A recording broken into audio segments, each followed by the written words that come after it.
I carried the box into the house, and under the lamplight examined its contents. Then at once I understood why that sad young spirit went to and fro the orchard, singing those little French songs. For the treasure trove I had found under the apple tree, the buried treasure of an unquiet, suffering soul, proved to be a number of love letters, written mostly in French in a very picturesque hand. Letters, too, written but some 5 or 6 years before. Perhaps I should not have read them. Yet I read them with such reverence for the beautiful, impassioned love that animated them, and literally made them smell sweet and blossom in the dust, that I felt I had the sanction of the dead to make myself the confidant of their story.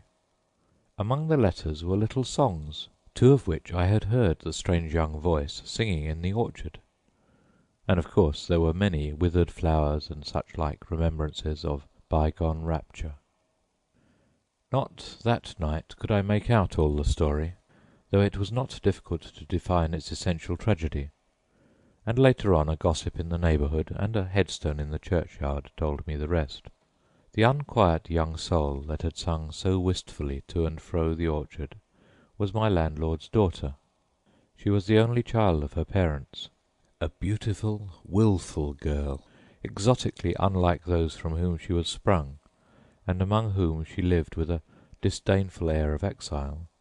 She was, as a child, a little creature of fairy fancies, and as she grew up it was plain to her father and mother that she had come from another world than theirs. To them she seemed like a child in an old fairy tale, strangely found on his hearth by some shepherd as he returns from the fields at evening, a little fairy girl swaddled in fine linen and dowered with a mysterious bag of gold.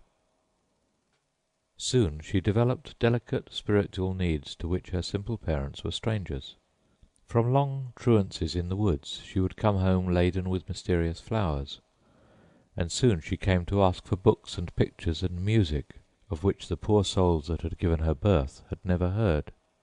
Finally she had her way, and went to study at a certain fashionable college, and there the brief romance of her life began. There she met a romantic young Frenchman who had read Ronsard to her, and written her those picturesque letters I had found in the old mahogany work-box. And after a while the young Frenchman had gone back to France, and the letters had ceased.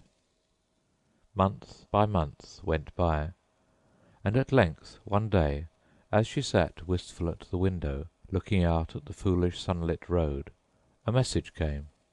He was dead. That headstone in the village churchyard tells the rest.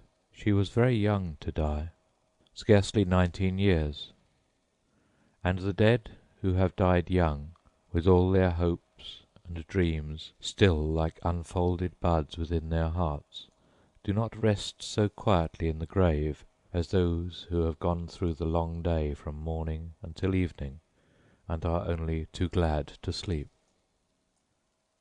Next day I took the little box to a quiet corner of the orchard, and made a little pyre of fragrant boughs, for so I interpreted the wish of that young unquiet spirit, and the beautiful words are now safe, taken up again into the aerial spaces from which they came.